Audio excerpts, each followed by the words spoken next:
Last night, in a stunning display of asymmetric warfare, Ukraine executed a meticulously planned raid deep inside Russian territory.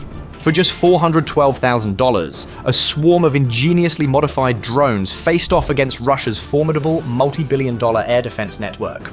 What followed was a masterclass in tactical deception. The drones bypassed the advanced S-400 systems, crippled major oil refineries, and vaporized millions of dollars worth of military hardware. Here we will see how Ukraine used low-cost technology and strategic genius to inflict a devastating and humiliating blow, proving that the real cost of war isn't always measured in dollars.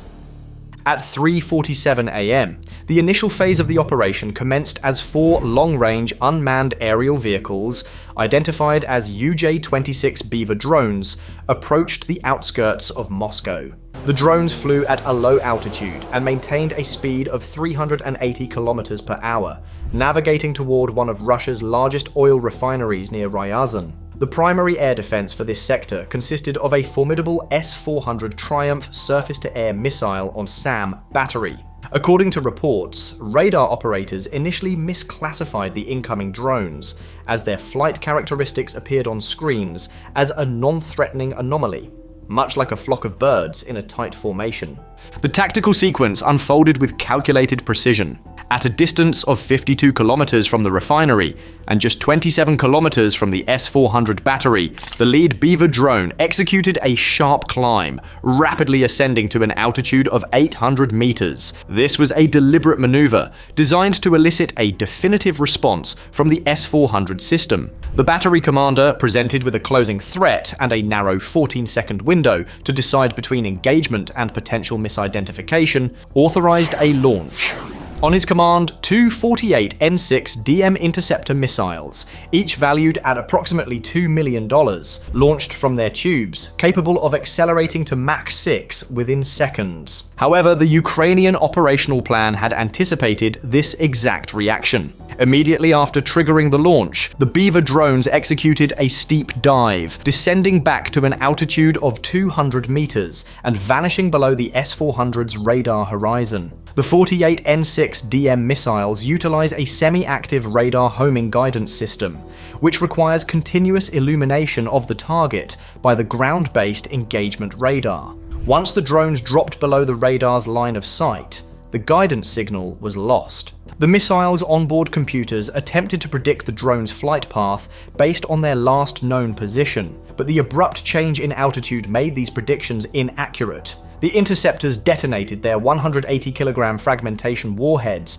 approximately 80 meters above the drone's former position, scattering shrapnel through empty air. With the primary long-range defense system neutralized, the refinery's final line of defense, 2 Pantsir S one-point defense systems, had a mere 17 seconds to acquire and engage the incoming threats. The Pantsir's 1 RS-21E radar, which operates on UHF and EHF bands, is optimized for larger targets. The drones, with a radar cross-section of about 0.1 square meters, appeared as intermittent and faint contacts at a range of 8 kilometers. As operators struggled to maintain a stable lock, the system's hydraulic turret, which needs 3.2 seconds to traverse 180 degrees, was slow to react. By the time the 2 A-38M cannons could be aimed, the lead Beaver had already struck its intended target. The other 3 drones then hit their targets in sequence, setting off a cascading series of explosions that engulfed an estimated 140,000 tons of petroleum. The resulting fire burned for over 72 hours, effectively reducing Moscow's regional fuel supply by an estimated 40% and achieving the initial strike's strategic objective of degrading Russian logistical capabilities. Minutes later, at 4:03 a.m., a second, larger wave of 12 drones neared the Novokubishevsk oil refinery, located 470 kilometers away. Alerted by the previous attack, Russian air defense crews at this site were on high alert. The facility was defended by 3 Pantsir S-1 batteries, arranged in a triangular formation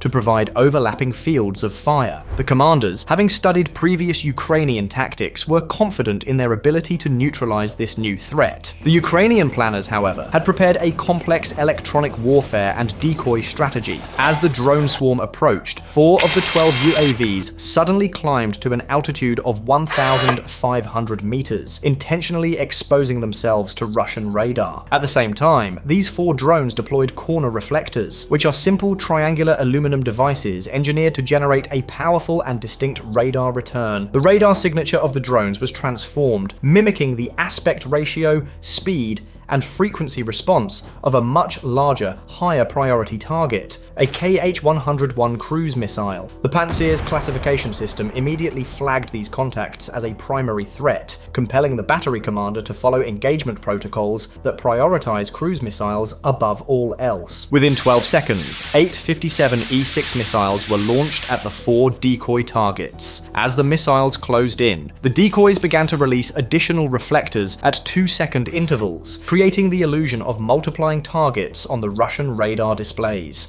The missiles, guided by command link, were directed toward what appeared to be high-G maneuvering cruise missiles, a feat impossible for an actual KH-101.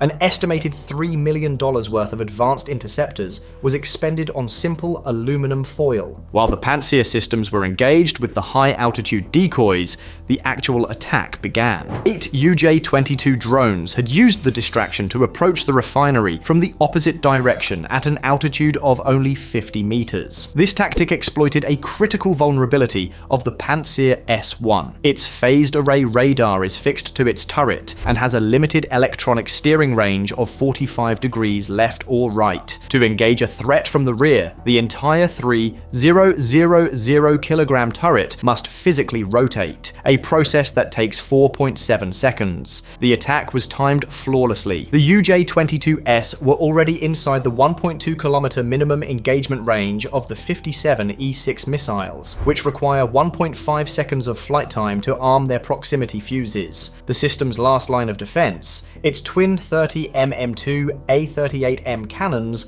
opened fire. However, the drones were programmed with a dynamic altitude variation routine, making random changes between 40 and 80 meters. This tactic defeated the Pantsir's predictive fire control computer, reducing the hit probability from a theoretical 83% to just 31%. While one drone was destroyed, 7 others penetrated the defenses. They struck their targets precisely as the Pantsir batteries were entering their 90-second automated reloading cycle, a period of complete vulnerability. The Novokubishevsk refinery sustained multiple direct hits. The operation's third element took shape at 4:18 a.m. as 6 UJ-26 Beaver drones approached a target near Voronezh. This time, they were confronted by a Krasuka-4 electronic warfare system. Upon activation, the Krasuka-4 saturated the electromagnetic spectrum with 500 watts of directed energy, completely cutting off the drone's GPS and communication links. The jamming signal was estimated to be 5 quadrillion times stronger than the satellite-based GPS signal the drones depend on for navigation. The UAVs automatically switched to their inertial navigation systems. However, after a flight of 380 kilometers over 68 minutes, the gyroscopic drift inherent in the INS had introduced a potential targeting error of up to 200 meters, a margin that would cause the mission to fail. One drone, acting as the lead, initiated a terminal guidance protocol using an electro-optical sensor to match the terrain below with a preloaded satellite image. It identified its target, not by the fuel tanks themselves, but by the unique geometric pattern created by the intersection of their shadows. With its target lock secured but unable to communicate, the drone resorted to a frequency-hopping spread spectrum transmission. It broadcast a 128-byte data packet with GPS coordinates and impact timing across 1,000 different frequencies per second in a pseudo-random sequence. For a single microsecond, on one channel, the transmission found a gap in the Krasuka-4's jamming. The other 5 drones received the data fragment, corrected their courses, and successfully struck the target at 4:20 a.m. Simultaneously, an even more audacious strike was developing against the Primorsko-Akhtarsk military airfield, a primary base for Russian Shahed 136 drone operations. The base was defended by a diamond formation of 4 Tor-M2 air defense vehicles and 2 patrolling Su-35 fighters. At 4:32 a.m., an initial wave of 8 UJ-22S approached, flying in a sinusoidal trajectory. This weaving pattern was designed to introduce process noise into the Tor-M2's Kalman filter-based fire control solution, compounding small errors over time. As all 4 Tor systems launched a total of 16 9M338 missiles, the drones executed a sudden 6G vertical climb. This extreme maneuver caused the missiles' aerodynamic control surfaces to stall, making them uncontrollable. While one drone was destroyed by a proximity fuse detonation, the entire engagement acted as a high-altitude diversion. While all Russian defensive systems were focused on the initial wave, a second wave of 4 UJ-26 Beavers, having flown 700 kilometers over the Sea of Azov at an altitude of just 5 meters, crossed the coastline undetected. They remained below the radar horizon, rendering them invisible to ground-based systems. They struck the Shahed storage hangars, which were left completely undefended. The resulting explosions and fires destroyed an estimated 200 Shahed 136 drones, a material loss valued at over $6 million. The final and deepest strike of the night took place at 4:44 a.m. 2 UJ-26 Beavers, specially modified with auxiliary fuel tanks instead of a portion of their warhead, reached a target in Pantsir, 630 kilometers inside Russia. And Su-35 fighter on patrol acquired the drones at a range of 43 kilometers and launched 2 R-77 active radar homing missiles. As the missiles approached, the drones performed complex barrel roll maneuvers while varying their altitude in an attempt to induce gimbal lock in the missile's seekers. The tactic was unsuccessful against one missile, which achieved a direct impact, destroying one drone. The second R-77's proximity fuse detonated near the remaining Beaver, severely damaging it.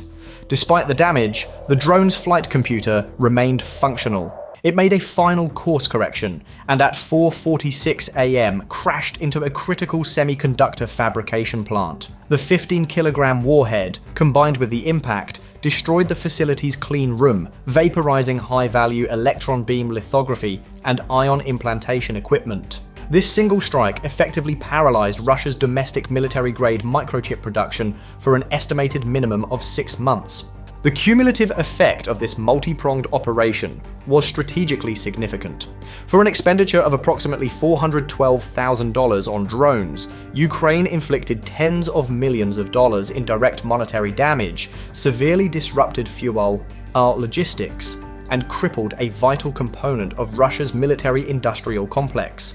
The attacks necessitated a large-scale redeployment of critical Russian air defense assets from frontline areas to protect strategic sites in the rear, thereby creating new battlefield opportunities. The operation demonstrated that virtually no location in European Russia is beyond the reach of Ukrainian assets. Understanding these complex engagements requires a deep dive into both strategy and technology. Our channel is dedicated to unraveling these intricacies. If you appreciate this level of detailed analysis and want to stay informed on the technological shifts shaping global conflicts, subscribing is the best way to ensure you don't miss our future reports.